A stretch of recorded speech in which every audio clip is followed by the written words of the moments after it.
Il était une fois, sur les vastes océans, un navire pirate redouté de tous.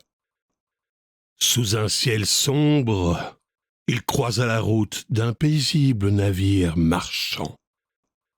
Le pirate, sans scrupule, tira ses boulets de canon avec une précision redoutable.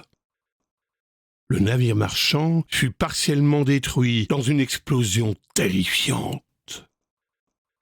Les balles de mousquet sifflaient en l'air, se croisant dangereusement, tandis que des grenades éclataient çà et là. Au milieu de ce chaos, un timonier blessé se retrouva seul, titubant sur le pont.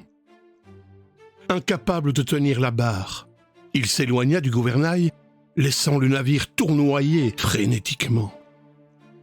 Les flammes commencèrent à se propager, menaçant de tout engloutir.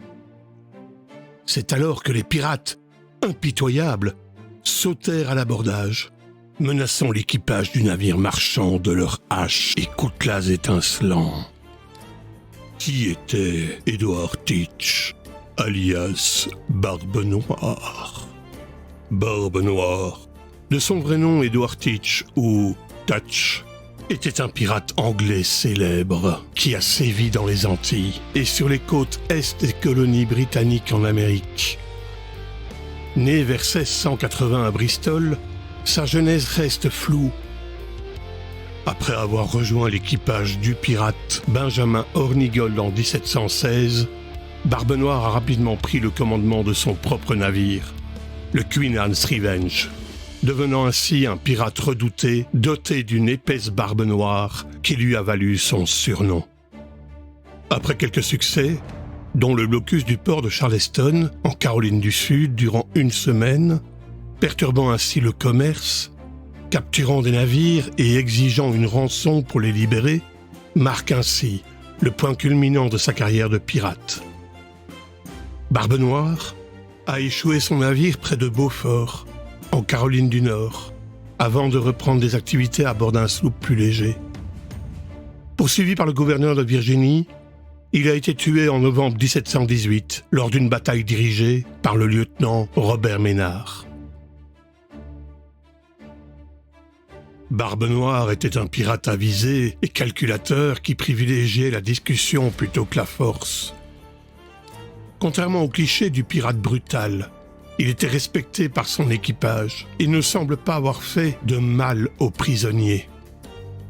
Sa vie et ses exploits ont ensuite été romancés et ont inspiré de nombreuses chimères sur les pirates. La jeunesse d'Edward Teach, ses premiers pas dans la piraterie. Les informations sur la jeunesse de Barbe Noire sont rares. On estime qu'il est né vers 1680 et avait entre 35 et 40 ans au moment de sa mort. Il était le plus souvent appelé Edward Touch ou Edward Teach, avec plusieurs variations orthographiques. Le nom Drummond est également mentionné, mais il semble peu probable qu'il soit authentique. Les pirates utilisaient souvent des noms fictifs pour protéger leur identité.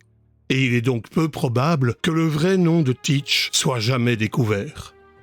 Au XVIIe siècle, les colonies américaines de Grande-Bretagne ont connu une croissance économique significative, tandis que la traite négrière s'est rapidement développée dans l'océan Atlantique au XVIIIe siècle. En conséquence, Bristol est devenu un important port maritime pour le commerce international et la deuxième plus grande ville d'Angleterre. Il est très probable que Barbe Noire, également connu sous le nom de Teach, ait grandi dans cette ville.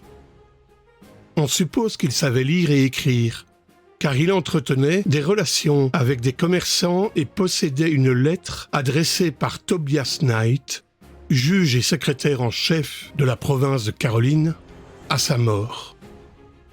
Bien que le niveau d'éducation de Teach soit rare à cette époque, l'écrivain Robert Lee suggère qu'il pourrait provenir d'une famille aisée et respectée.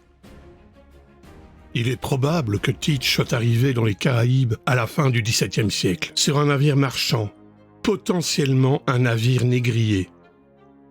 Selon l'écrivain du XVIIIe siècle Charles Johnson, Teach aurait été marin sur des navires corsaires et opérant depuis la Jamaïque pendant la Deuxième Guerre intercoloniale, où il aurait été connu pour son courage et son audace.